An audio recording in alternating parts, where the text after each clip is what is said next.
آیا وقتی دشمنانم را دوست خود قرار دهم آنها را نابود نمی کنم؟ کاری را که امروز می توانید انجام دهید به فردا موکول نکنید. تقریباً همه مردها می توانند سختی ها را تحمل کنند. اما اگر می خواهید شخصیت یک مرد را آزمایش کنید، به او قدرت بدهید. 6 ساعت به من فرصت دهید تا یک درخت را قطع کنم. من 4 ساعت اول را صرف تیز کردن تبر خواهم کرد. بهترین راه برای پیشبینی آینده ساختن آن است. اینکه برخی به موفقیت‌های بزرگ می‌رسند به همه ثابت می‌کند که دیگران نیز می‌توانند به آن دست یابند. ترجیح می‌دهم هیچ کس نباشم تا اینکه یک انسان شرور باشم. هیچ مردی به اندازه کافی حافظه خوبی ندارد که یک دروغگوی موفق باشد. کسانی که به دنبال بدی در مردم هستند حتما آن را خواهند یافت. آمریکا هرگز از بیرون نابود نخواهد شد. اگر ما تزلزل کنیم و آزادی‌های خود را از دست بدهیم، به این دلیل است که خودمان را نابود کردیم. همیشه به خاطر داشته باشید که تصمیم شما برای موفقیت مهمتر از هر چیز دیگری است. در نهایت سالهای زندگی شما نیستند که مهمند، بلکه زندگی شما در سالها هستند که مهمند. شما می توانید بعضی از مردم را همیشه و همه مردم را گاهی اوقات گول بزنید، اما نمی توانید همیشه همه مردم را گول بزنید. من بیشتر به سکوت تمایل دارم، چه عاقلانه باشد چه نه. این روزها یافتن مردی که بتواند زبانش را نگه دارد غیر عادی تر از یافتن کسی است که نمی تواند. می توانیم شکایت کنیم که بوته‌های رز خار دارند یا خوشحال باشیم که بوته‌های خار گل رز دارند. اگر کشته شوم یک بار می میرم، اما زندگی کردن در هراس از کشته شدن بارها و بارها مردن است. من آهسته قدم بر می دارم، اما هرگز به عقب بر نمی گردم.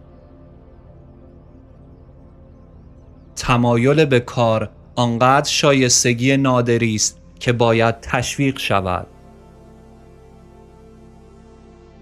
زن تنها چیزی است که از آن می ترسم، اما می دانم که به من صدمه نمی زند. شما نمی توانید امروز با تفره رفتن از مسئولیت فردا فرار کنید. وقتی به رسمیت شناخته نشدید، نگران نباشید، بلکه تلاش کنید که شایسته شناسایی باشید. مردی که امروز عاقل‌تر از دیروز نباشد برای من مهم نیست. حکومت مردم توسط مردم برای مردم از روی زمین نابود نخواهد شد. ازدواج نه بهشت است و نه جهنم، فقط برزخ است. من هرگز سیاست و یا قانون خاصی نداشتم، فقط سعی کردم هر روز بهترین کار را انجام دهم. شما نمی توانید با انجام کارهایی که مردم می توانند برای خودشان انجام دهند به آنها کمک کنید. همه آرزو دارند طولانی زندگی کنند، اما همه پیر نخواهند شد. زندگی سخت است ولی بسیار زیباست. نظم و انضباط یعنی انتخاب بین آنچه اکنون می‌خواهید و آنچه که بیشتر می‌خواهید. اکثر مردم به اندازه‌ای که تصمیم دارند خوشحال هستند. اگر فکر می‌کنید می‌توانید، می‌توانید. اگر فکر می‌کنید نمی‌توانید، حق با شماست. من معتقدم که مردم باید برای آنچه باور دارند مبارزه کنند. اگر می‌خواهی نامت بعد از مرگت به یادگار بماند، یا کاری انجام بده که ارزش نوشتن داشته باشد، یا چیز با ارزشی بنویس. باور کردن به همه خطرناک است، اما باور نکردن به هیچ کس خطرناکتر است. کسانی که آزادی دیگران را سلب می کنند، خودشان لیاقت آن را ندارند. نگرانی بزرگ من این نیست که شکست خورده ای، بلکه این است که آیا از شکست خود راضی هستی؟ مطمئن شوید که پاهای خود را در جای مناسب قرار داده اید. سپس محکم بایستید. همیشه دریافتم که بخشش میوه‌های پربارتری از عدالت سختگیرانه دارد. من بهترین کاری را که می‌دانم، بهترین کاری را که می‌توانم انجام می‌دهم و منظورم این است که هر کاری را تا پایان آن ادامه می‌دهم.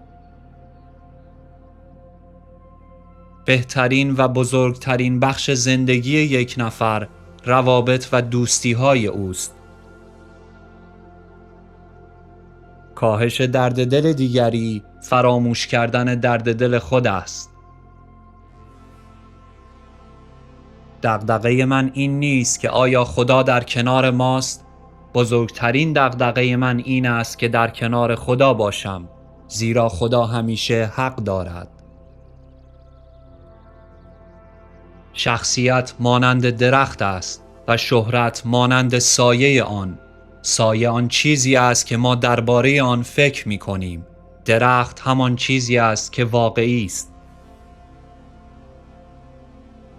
آماده خواهم شد و روزی شانس من خواهد آمد.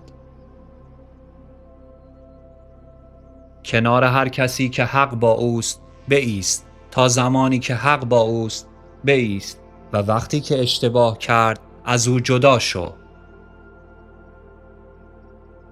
رویای من مکان و زمانی است که در آن آمریکا بار دیگر به عنوان آخرین امید روی زمین دیده شود. من نگران این نیستم که تو زمین خورده ای. من نگرانم که تو برخیزی. ما باید آنقدر بزرگ باشیم که توهین نکنیم و آنقدر نجیب باشیم که بتوانیم توهین را بپذیریم. با دادن آزادی به برده، آزادی را برای آزادگان تضمین می کنیم. وقتی به انتهای طناب خود رسیدید، گره بزنید و آویزان شوید. ما مردم صاحب حق کنگره و دادگاه هستیم، نه برای سرنگونی قانون اساسی، بلکه برای سرنگونی مردانی که قانون اساسی را منحرف می کنند. در رقابت‌های بزرگ هر یک از طرفین ادعا می کنند که طبق خواست خدا عمل می کنند. هر دو ممکن است اشتباه کنند و یکی باید اشتباه کند. خوشبختی هر مردی مسئولیت خود اوست. من می خندم چون نباید گریه کنم. همین و همین.